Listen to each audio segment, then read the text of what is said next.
ఉప ఎన్నికను ఇది మొదటి రోజు నుంచి మనం మాట్లాడుకుంటున్నాం. బిఫోర్ స్టార్టింగ్ ద డిబేట్ ఈ సర్వే సంస్థలు ఏ పార్టీకి ఎంతంత పర్సంటేజ్ వచ్చాయో ఒకసారి చూద్దాం. వీలైతే అది కూడా ఒకసారి టెలికాస్ట్ చేయండి, ఆ పర్సంటేజ్ సంబంధించి స్క్రీన్ షాట్స్ కూడా. సో పబ్లిక్ పల్స్ కాంగ్రెస్కి 48.5% ఇస్తే బీఆర్ఎస్ 41.8%, బీజేపీకి 6.5%. చాణక్య స్ట్రాటజీస్ కాంగ్రెస్కి 46%, బీఆర్ఎస్కి 43%, బీజేపీకి 6%. నాగన సర్వే కాంగ్రెస్కి 47%, బీఆర్ఎస్కు 41%, బీజేపీకి 8%. ఆపరేషన్ చాణక్య ఈ పర్సంటేజ్లు ఇవ్వలేదు కానీ 8,000 ఓట్ల మెజారిటీతో కాంగ్రెస్దే విజయం అని వారు చెప్పారు. జన్మైన్ అనే సంస్థ కాంగ్రెస్కి 42.5%, బీఆర్ఎస్కి 41.5%, బీజేపీకి 11.5%. డబల్ డిజిట్ ఇచ్చిన ఫస్ట్ సర్వే సంస్థ ఇది.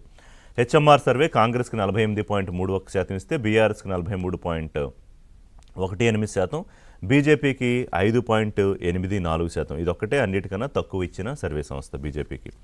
స్మార్ట్ పోల్ అనే సంస్థ కాంగ్రెస్కి 48.2%, బీఆర్ఎస్కి 42.1%, బీజేపీకి 7.6% ఇస్తే ఆరామస్థాన్ సంస్థ 47.4% కాంగ్రెస్కి ఇస్తే 39.2% బీఆర్ఎస్కి గెలిచే అవకాశం ఉంటుంటే 9.3% బీజేపీకి.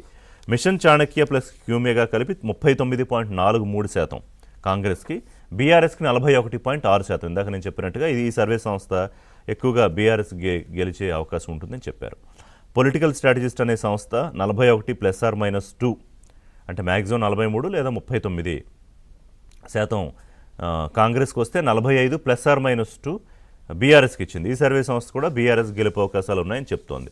సో అంటే కొంత ఒకవేళ సైలెంట్ ఓటింగ్ ఏమన్నా కొన్ని చోట్ల జరిగి ఇప్పుడు మనకు ఈ అంచనాలన్నీ చూస్తే సుమారు 3 నుంచి 5% మధ్యలోనే వ్యత్యాసం ఉంటుంది బీఆర్ఎస్ వర్సెస్ కాంగ్రెస్ ఎవరు గెలిచినా కూడా.